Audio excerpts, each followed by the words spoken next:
우리 함께 예배드리는 우리 성도님들, 우리 가족들과 함께 인사하겠습니다. 사랑합니다. 축복합니다.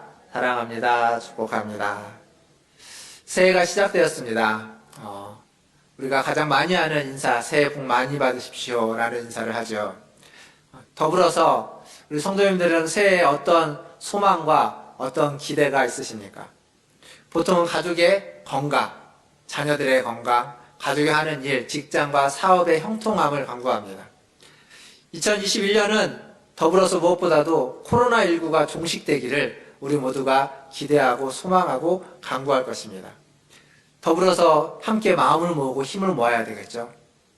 그리고 이 팬데믹이라고 하는 이 코로나라고 하는 이런 상황에서 또 여러분은 어떤 신앙의 계획을 가지고 계십니까?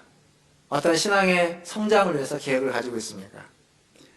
2020년 한 해 동안은 우리가 갑작스럽게 닥쳤던 상황 때문에 어떠한 생각도 어떤 계획도 갖지 못하고 1년을 보냈습니다.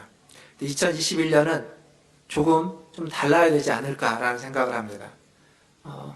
장로님도 기도 가운데 말씀하셨지만 말씀을 통독하는 일에는 우리가 계속 지속적으로 힘을 쏟아야만 할 것이고 거기에 머무르지 않고 우리가 이 상황에서 하나님 앞에서 우리의 신앙을 성장시켜 가는데 우리가 부단히 애써야만 할 것입니다. 무엇을 어떻게 하든지 그것들에 대해서 우리가 기대하고 소망하고 또 함께 계획을 세워야 되겠죠. 그런데 아무리 좋은 계획도 계획은 계획일 뿐입니다. 그 계획이 실천되지 않으면 그냥 계획은 어찌 보면 아무것도 아니다라고 말할 수 있습니다. 그런데 사람의 마음이 참 이렇게 강하지 못합니다. 작심삼일이라는 말이 있죠. 마음을 다잡았는데 작심했는데 계획을 세웠는데 3일을 넘기기 어렵다는 거죠. 사람의 마음은 그렇게 믿을만하지 못하다는 겁니다. 작심을 해도 쉽게 실천되지 않고 쉽게 이루어지지 않는 일들이 너무 많습니다. 오늘 우리가 읽었던 마가복음의 이 본문 또 그렇습니다. 이 본문의 배경이 되는 앞부분의 내용을 보면 이런 내용이 있습니다. 29절에 보면 베드로가 다른 사람은 다 버려도 나는 주님을 버리지 않겠습니다 라고 다짐을 합니다. 또 31절에 가면 내가 주를 위하여 죽을지언정 절대 주를 부인하지 않을 것이다 라고 다짐을 합니다. 그런데 우리가 오늘 읽었던 말씀 잠깐 뒤에 가보면 68절, 70절, 71절 그 뒤에 가보면 베드로가 예수님을 3번 부인하는 장면이 나옵니다. 지금 무슨 얘기냐면 베드로가 그렇게 호언장담을 했지만 잠시 후에 그 장담이 다 무너져 버리는 거죠. 죽어도 부인하지 않겠다라고 했는데 죽지도 않았는데 죽음 가운데 들어가지도 않았는데 누가 목에 칼을 내밀지도 않았는데도 예수님을 3번이나 부인해버리고 맙니다. 이렇게 연약한 우리들, 이렇게 부족한 우리들과 주님은 함께 하신다는 내용입니다. 오늘 우리가 읽었던 본문을 보면 그러한 제자들의 모습이 단적으로 등장합니다. 그런데 그들과 주님이 함께 하십니다. 이 함께함이라는 것에 대해서 오늘 좀 같이 생각해 보려고 합니다. 먼저 생각해 볼 건 우리가 기도할 때 누구의 이름으로 기도를 하는지 생각해 보면 좋겠습니다. 예수님의 이름으로 기도를 하죠. 당연한 얘기입니다. 우리의 기도에 예수님은 기도의 대상이면서 기도를 기도되게 하는 기도의 핵심입니다. 기도가 필요한 우리에게는 예수님이 안 계시면 안 되는 거죠. 그런데 오늘 본문을 보면 그런 예수님이 우리에게 기도를 부탁하고 있습니다. 기도의 대상이 되고 기도의 응답을 주시는 분이 우리에게 기도를 부탁합니다. 예수님에게도 기도가 필요했던 것이죠. 32절을 보면 예수님은 겟세마네에 가서 함께 기도하자고 합니다. 제자들에게 잠시 머물러 있으라고 하시고 기도하러 가는데 혼자 가지 않고 함께 가는 겁니다. 기도원에 가는데 혼자 가지 않고 누군가를 데리고 가는 거죠. 왜 데리고 갈까요? 함께 기도하자고 데리고 가는 겁니다. 그냥 가서 자기 뒤치다거리 하라는 것이 아니라 함께 기도하자고 기도원에 데리고 가는 거죠. 예수님도 그랬습니다. 제자들, 머물러 있으라고 한 제자들도 있지만 몇 명 제자들, 야고보, 베드로와 요한 이 3명을 데리고 갑니다. 함께 기도하기를 원해서 데리고 간 거죠. 그런데 34절에 보면 얼마나 예수님이 그들에게 기도를 부탁하는 그런 마음이 얼마나 간절했는지 34절에 이렇게 얘기합니다. 말씀하시되 내 마음이 심히 고민하여 죽게 되었으니 너희는 여기 머물러 깨어있으라. 기도를 부탁하는 예수님의 마음입니다. 내 마음이 심히 고민하여 죽을 것 같다는 거죠. 그러니까 여기 깨어있으라. 깨어서 기도하라. 나를 위해서 좀 기도해달라 라고 부탁하고 있는 겁니다. 제자들에게 자신을 위해서 기도해달라고 하는 거죠. 이뿐만 아닙니다. 예수님은 기도하러 가실 때 그렇게 제자들에게 부탁을 하고 조금 떠나서 누가복음에 보면 돌 던질 만한 거리라고 표현되어 있습니다. 그러니까 보이는 곳입니다. 눈에 보이는 그곳에 가서 예수님은 기도합니다. 어떻게 기도하냐면 땀방울이 핏방울이 될 만큼 간절히 기도하는 거죠.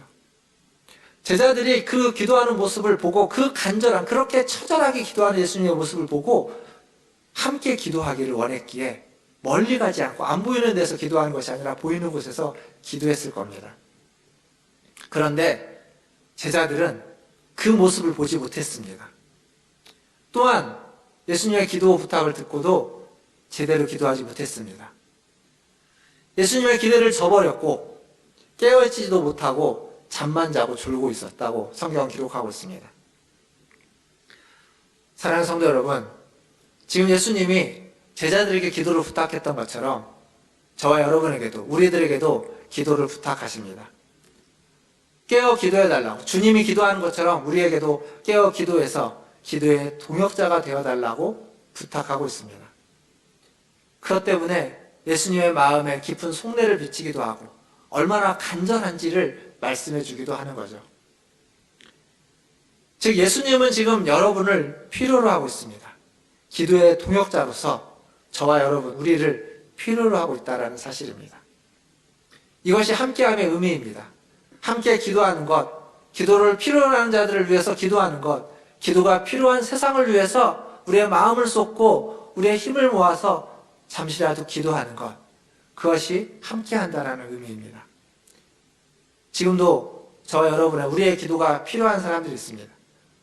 그런 사람들을 위해서 또 그런 주님의 부탁을 외면하지 말고 기도에 힘쓰시는 저와 여러분 되기를 주님의 이름으로 축원드립니다.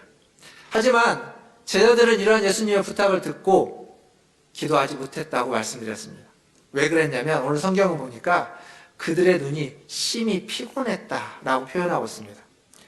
눈이 너무 심히 피곤해서 예수님의 기도하는 모습이 눈에 들어오지 않았고 예수님의 그 간절한 마음이 마음에 들어오지 않았습니다. 그래도 그럴 것이 제자들은 예수님을 따라다니라고 너무 힘들었습니다. 예수님이 이곳저곳 다니시면서 일을 하고 또 그 일에 그들이 함께하고 때로는 귀신을 쫓아내는 일을 하기도 하고 때로는 많은 군중들이 모여서 그 군중들을 정리하고 군중들로부터 예수님을 보호하느라고 힘들기도 하고 때로는 그 군중들로부터 쫓겨다니느라고 힘들기도 하고 도망쳐가기도 했죠. 뿐만 아니라 얼마 전에는 유월절을 준비하기 위해서 예수님 말씀을 따라서 유월절을 준비하느라고 분주했고 또 유월절을 먹었습니다.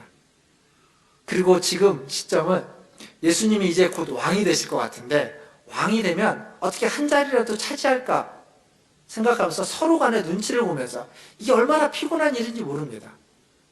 이 베드로, 야고보, 요한은 특히나 더 그 중에 핵심 인물들이었기 때문에 어떤 자리를 차지할 수 있을까라는 것 때문에 굉장히 마음이 힘들고 고민이 많았을 겁니다. 이렇게 피곤한 일상을 살아가고 있는 제자들의 모습, 그게 바로 우리들의 모습이기도 하죠. 이 시대를 살아가고 있는 우리들의 모든 모습이 이런 제자들의 모습과 비슷해 보입니다. 사랑하는 성도 여러분, 얼마나 피곤하십니까? 요즘 우리가 살고 있는 일상은 그냥 평범한 일상을 살아도 굉장히 힘들고 피곤할 텐데 요즘의 일상은 평범하지 않죠. 이전에 살았던 것과는 사뭇 다른 일상을, 물론 벌써 10개월 이상 그런 일상을 살아왔지만 여전히 익숙하지 않은 일상, 여전히 불편하고 자유롭지 못한 일상, 그래서 신경 쓰고 더 피곤하고 하는 일이 잘 되는 사람도 계시겠지만 대부분 다 어렵고 힘들기 때문에 마음은 더 피곤하고 마음은 더 힘들 겁니다. 코로나로 인해서 세상은 빠르게 변화되는 것 같습니다. 그런데 그런다고 얘기하죠.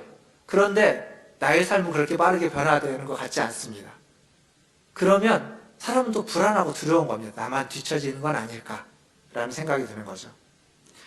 그래서 불안한데 뭘 해야 될지는 또 잘 모르겠고, 뭘 하면 따라잡을지도 모르겠고, 뭘 해야 할 수 있는 것도 지금 손에 잡히는 게 별로 없고, 이 불안함이 우리를 더 피곤하게 만드는 거죠. 제자들의 눈보다 아마 이 시대를 살아가고 있는 우리들의 눈이 더 피곤할지도 모르겠습니다. 뭐 일이 많아서 피곤한 게 아닙니다. 그런 말이 있죠. 백수가 바쁜 건 일이 많아서가 아니라고. 일이 없는 백수가 더 바쁘고 더 피곤하다라는 말이 있습니다. 일이 많아서가 아니라 불안하고 걱정되고 염려되니까 더 피곤하고 더 지치고 더 힘든 겁니다. 결국 바쁘다고 피곤한 것이 아니고 바쁘기 때문에 피곤한 게 아닙니다. 그건 비례하지 않습니다. 아무리 바빠도 여유가 있는 사람이 있습니다. 아무리 바빠도 정말 눈코 뜰 새 없이 바쁜 사람들도 바쁘게 살지만 그러나 그 중간중간 그의 삶은 기쁘고 즐겁고 여유로운 삶을 살아가는 사람이 얼마든지 있습니다. 그것은 일이 많고 적음이 아니라 그의 마음 가운데 열정이 있고 비전이 있고 목적이 있고 희망이 있기 때문일 겁니다. 열정과 비전과 은혜, 희망, 다른 말로 바꾸면 목적 이거죠. 그 목적이 달성될 때까지 그들은 겪고 있는 어려움, 고난을 고난이라고 생각하지 않습니다. 걸려 넘어져도 망한 것 같아도 그것을 망한 것이라고 생각하지 않습니다. 왜냐하면 아직 목적에 도달하지 않았기 때문에, 아직 거기가 끝이 아니기 때문에, 그것은 내가 살아가는 그 시간은 과정이기 때문에, 그 마지막 끝이 아니기 때문입니다. 그 과정이기 때문에 언제까지라도 열정을 가지고 있다면 지금의 이 시간들을 이겨낼 수 있습니다. 조금씩 조금씩 다가가는 거죠. 사랑하는 성도 여러분, 여러분은 어떤 목적을 가지고 계십니까? 여러분의 삶의 목적, 삶의 이유가 무엇입니까?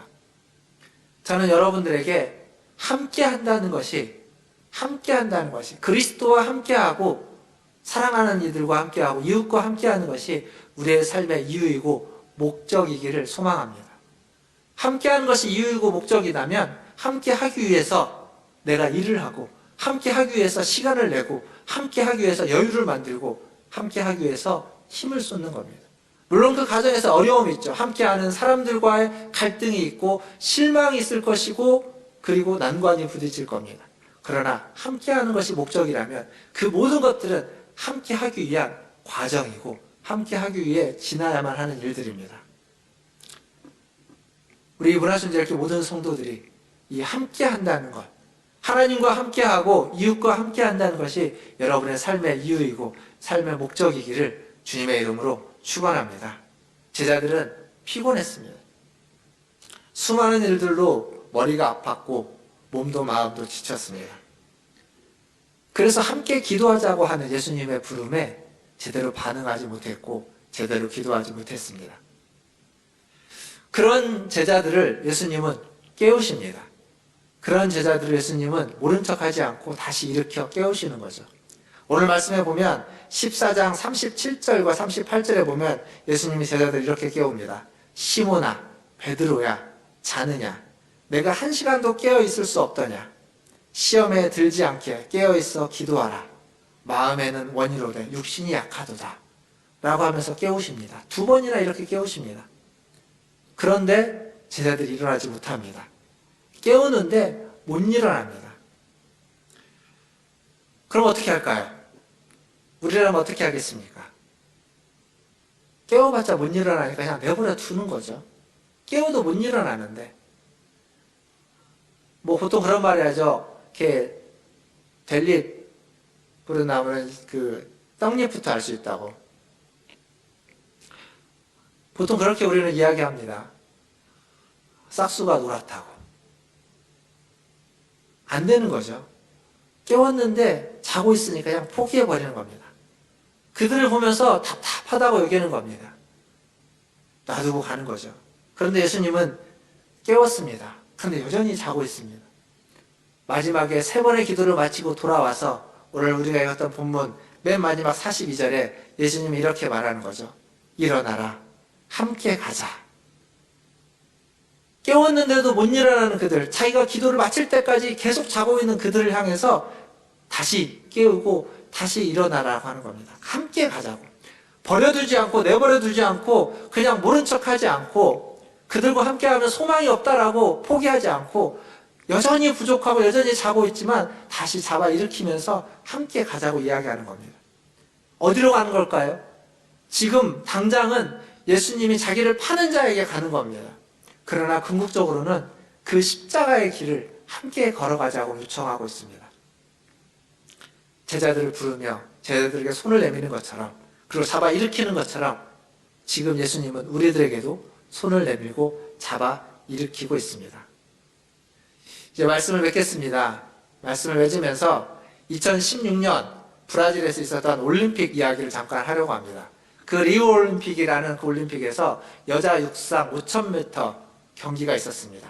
예선전이었는데 그 경기에서 한 사건이 굉장히 큰 화제를 불러일으켰습니다. 우리나라 그 MBC 뉴스에도 방송이 됐는데 그 방송된 장면을 한번 같이 보면 좋겠습니다.